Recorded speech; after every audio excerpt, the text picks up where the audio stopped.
So here's the dilemma of the day. Is there a way to stop my grandma from clicking random links on Facebook, or should we just ban social media altogether? In all seriousness, social media regulation has become the trend these past few years. Just this year, India has started beef with big tech. In February, they made new rules that would require Facebook, WhatsApp, and others to take down content that the government deems unlawful. The government says that social media companies give way for misinformation that leads to disasters.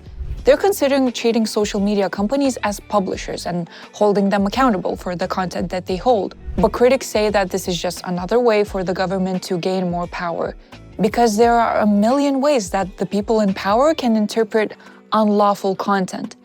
Kind of similar to my English teacher in that regard. India is not the only one cracking down on social media content. But no matter which country, the debate is always freedom of speech or public safety. Well, freedom of speech is definitely one of my top freedoms. Our virtual world has very real consequences. This autumn, a whistleblower said that Facebook itself compared young social media users to addicts. No matter how unhappy it makes them, they're unable to log off.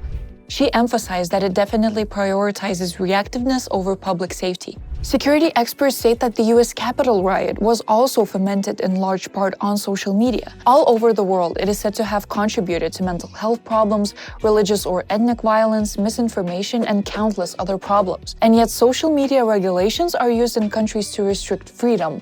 Countries like Indonesia or Russia use social media regulations to censor any criticism of the people in power or to stop political activism. And the fear is that our beloved democracies might crave for some light censorship too. Regarding the decision, it's probably going to be a lose-lose situation. Globally, an average person will spend 2.5 hours on social media a day. Our views and beliefs are influenced by what we see and do there. Not only do we get information from social media, we provide it with a lot of information about ourselves. And no matter how strong, sassy, and independent we might feel, we need transparency, accountability, and protection. It would just be great if it still allowed me to make horrible puns once in a while. All right. So there are a couple of steps you can take before all this is sorted out.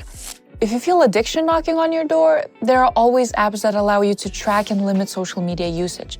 Also, there are endless fact-checking tools like PolitiFact that can help you with all the information social media provides. Ignore people that you don't know or haven't heard about, especially if they tell you that this magic link will get you free bitcoins, because it won't. Be aware of the data that social media collects and stores about you. And I don't know, don't share your location with some random guy named Steve that has a happy snake as his profile picture. We did it, guys. This is the end of the video. Let's set a date next week. You bring the snacks, I bring the news. What do you think?